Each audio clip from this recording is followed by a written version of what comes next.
রাজধানীর বাইরে পরিবেশ বান্ধব শিল্পাঞ্চল গড়ার স্বপ্ন নিয়ে সাভারে স্থানান্তর করা হয়েছিল দেশের চামড়া শিল্প।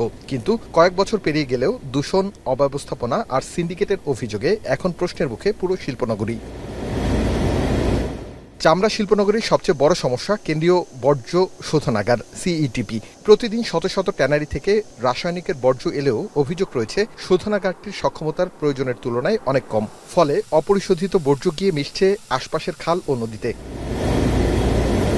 শিল্পনগরীর মূল গেটের সামনেই গড়ে উঠেছে একাধিক অবৈধ ট্যানারি ও গুদাম। অভিযোগ রয়েছে এসব প্রতিষ্ঠানের অনেকগুলোর নেই পরিবেশগত ছাড়পত্র কিংবা যথাযথ বর্জ্য ব্যবস্থাপনা।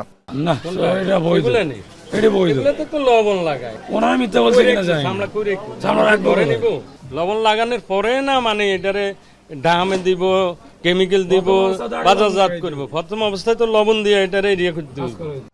এদিকে চামড়ার বাজার নিয়ন্ত্রণ নিয়ে নতুন করে উঠেছে চায়না সিন্ডিকেটের অভিযোগ। ট্যানারি মালিকদের একাংশ বলছে কিছু বিদেশি ক্রেতা ও স্থানীয় দালাল চক্র মিলে কাঁচা চামড়ার বাজার নিয়ন্ত্রণ করছে। প্রকৃত ব্যবসায়ীদের অভিযোগ, চাইলে চামড়া ব্যবসায়ীদের দরকারি কাগজ বের করা কঠিন।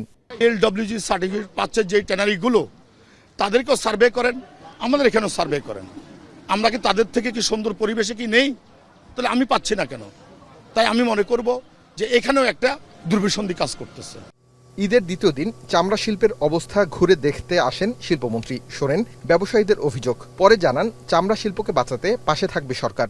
আমরা একটা মাত্রা ঠিক করব যে সাইজের উপরের প্রত্যেকটা প্রতিষ্ঠান তাদের নিজস্ব ইটিপি করবে, এবং এই ইটিপি করার জন্য যে সমস্ত টেকনিক্যাল সাপোর্ট লাগবে, প্রয়োজন বোধে আর্থিক যদি কোনো সহায়তা লাগে, পলিসি সাপোর্ট লাগে, এগুলি সরকার থেকে দিব।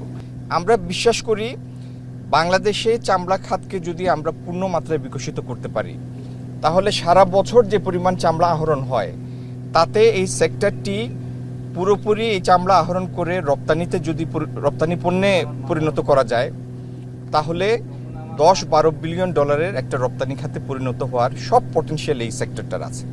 বিশ্ববাজারে বাংলাদেশি চামড়ার ছাড়পত্র পেতে দরকার LWG সার্টিফিকেট। চামড়া শিল্পনগরীর ট্যানারিগুলো কিভাবে বিশ্বমানের শিল্পে পরিণত হবে তার দিকে সরকারকে নজর দেওয়ার আহ্বান ব্যবসায়ীদের। আরিফ হোসেন, এখন, ঢাকা।